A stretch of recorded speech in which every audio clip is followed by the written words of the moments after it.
Welcome back to Switzer. Coming up now is part 2 of an interview I conducted with Gerry Harvey late last week. Part 1 focused on Harvey Norman, the business. But this episode shines a spotlight on Gerry, the entrepreneur and the leader. So here's Gerry. Thanks for joining us. Now, Gerry, I want to focus on the sort of lessons you've picked up over the years building a business. So what are the main reasons for your success? I got lucky. I really know that. I got lucky. And I think that every successful business person should admit they got lucky. I think when you talk to them long enough, they will admit it.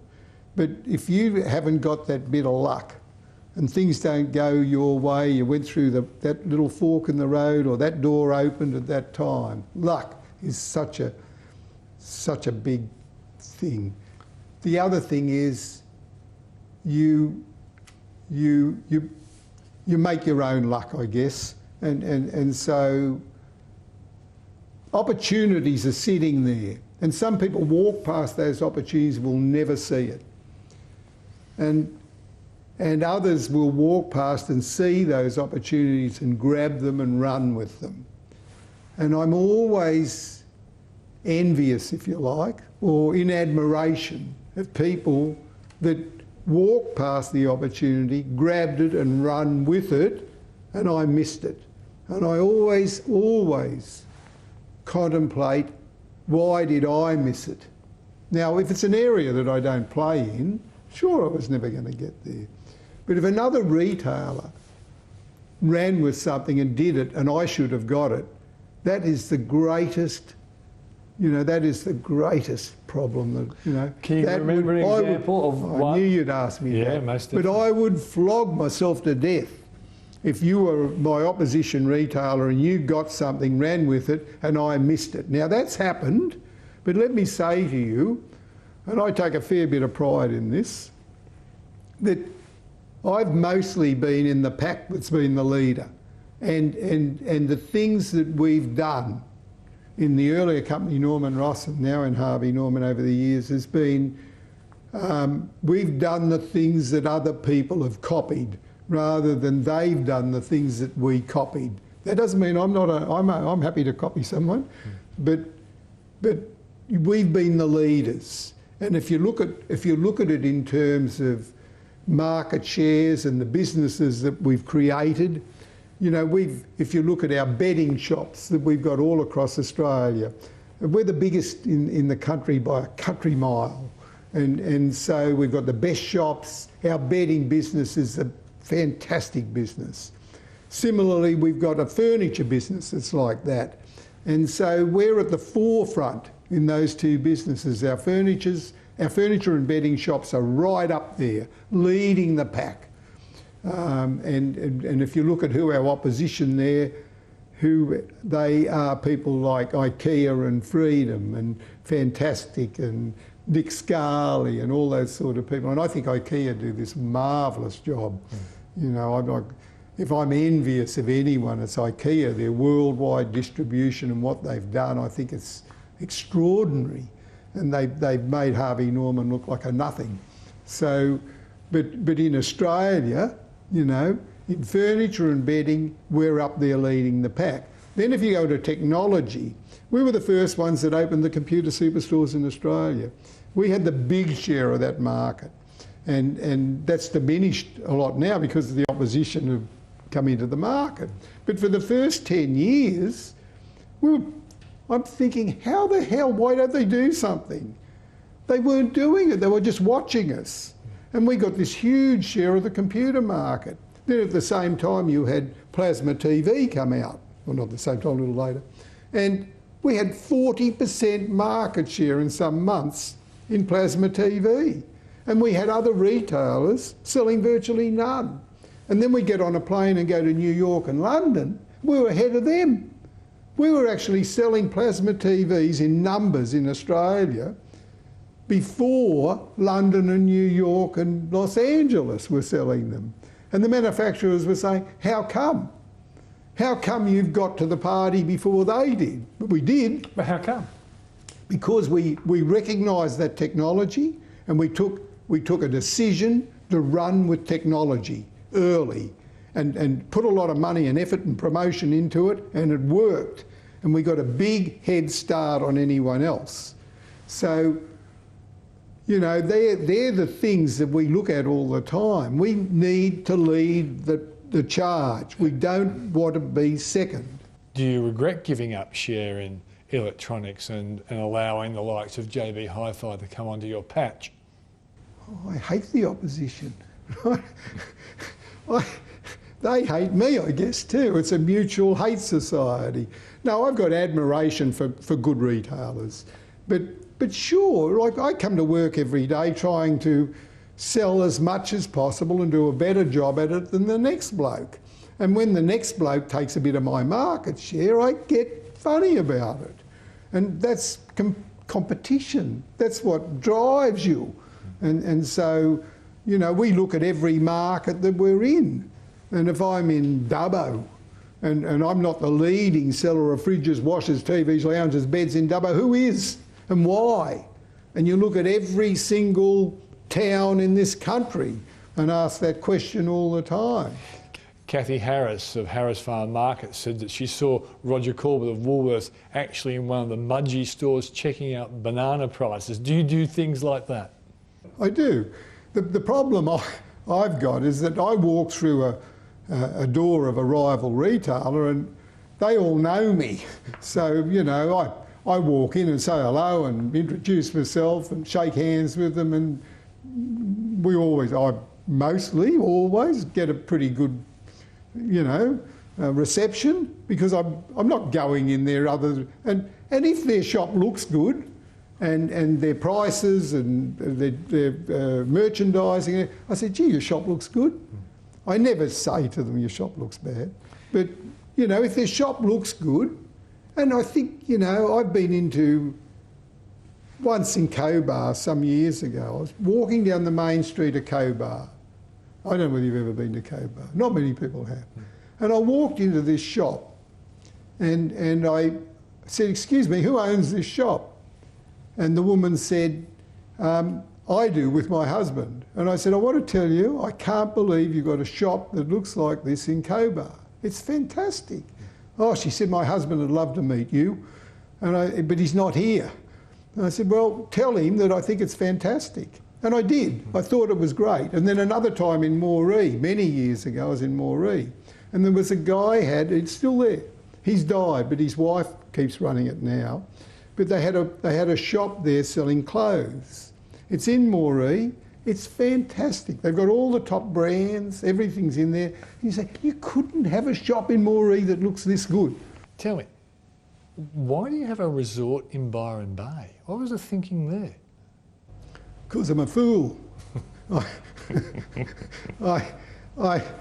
When that business came up about opening a resort in Byron Bay, it's the Byron at Byron, right? And we agonised on the name, and that name is now well known. And so I said no for about a year. And then somehow or other one day, I said, OK, let's do it. And then I went home and told Kate, and she said, you are mad. And I said, I'd do it. And she said, we shouldn't do it. And I showed her the plans and everything, and she said, let me do it. She said, you're going to put a grade 3 or 2 resort there. I'm going to put a 5 or 6 and upmarket it, and you might have a chance. So she did. She took over and did it, and the Byron at Byron is a nice, high-grade resort. And if you go to Byron Bay, mostly you will stay there because it's the best place to stay. So, and it's got a good reputation. But when I got there, I had a fight with the local council, with the mayor. I had, you know, a well-documented fight, and it was nasty. But at the end of the day, we prevailed. It cost me at least $10 million to have that fight. And I've never forgiven the council at the time, because now they look at it and say, the best thing that ever happened to Byron Bay is that the Byron at Byron came. But hang on a second. You did everything in your power to stop us. And now we're the greatest thing. We bring all these moneyed people to Byron Bay. It's good for the town, it's good for the image. And Byron Bay has also got an image of backpackers and thugs and drunks and thieves and all that sort of thing. You need this better image, and we've helped and done all. We're wonderful now. So were you a fool to get into the horses game as well? I have got 1,000 horses around about. I've got 5 horse studs. I've got 2 in New Zealand, 3 in Australia. And we own Magic Millions, where we sell half the horses in Australia. Now, in some sections of that I make some money, other parts I don't. But it's my passion, I love it. Why do I like it? What part of it do I like? It's buying and selling. And somehow or other, when I was a little kid, I always wanted to be a horse trader. A horse trader to me seemed to be something that was, if someone said to me, what do you do? I'm a horse trader. Oh, that's good. Better than being a doctor or a retailer or something like that, because you've got to live on your wits if you're a horse trader. You've got to be able to survive amongst all those people out there that are trying to bury you, and you've got to get out there and buy and sell horses and make a dollar. That's very hard. Gerry, how important was the network in your business success? I think that the whole population out there, you know, like I need all of those people. And so in terms of, I used to have heavy argument with a bloke called Keith Lord once. He was a retailer in Sydney. Yeah. He had this view. He was a lot older than me, and he had a view with a business that you had to do everything exactly right. When he'd walk into his furniture shop, he wanted to see the line of lounges. If one was an inch out, there was a problem. If his staff came in with suede shoes, there was a problem. If they came in without their tie or they had a coloured shirt on, it was a problem. And I used to sit down and argue with him about how wonderful he was and how particular and pedantic he was in his business. But I was never going to be like that. And I'd have 3 shops and he'd have 1. Because I had 3, I wouldn't run them as well as he has 1, but I'd make more money. And he'd say, you're missing the point entirely. I said, no, you're missing the point entirely. We agree that you run a better business than me, no question. But I'm going to have 3 businesses and you're going to have 1. As it ended up many years later, he ended up with more than 1 and I ended up with some hundreds. And he died.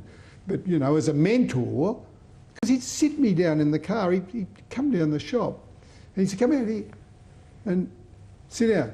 And after about 2 hours, I'd say, Keith, I've got to go back to work. And he said, no, you're not. You stay here and listen to me. And I'd listen to him because he had all these views. And people say, did you ever have a mentor? Not really. Was he a mentor? Yeah. Was he a chief mentor? No. But I used to respect him in that he was so good at running one shop. But he was no good at running a lot of shops because he wouldn't delegate. And when you ask me about our people, I'm a great delegator.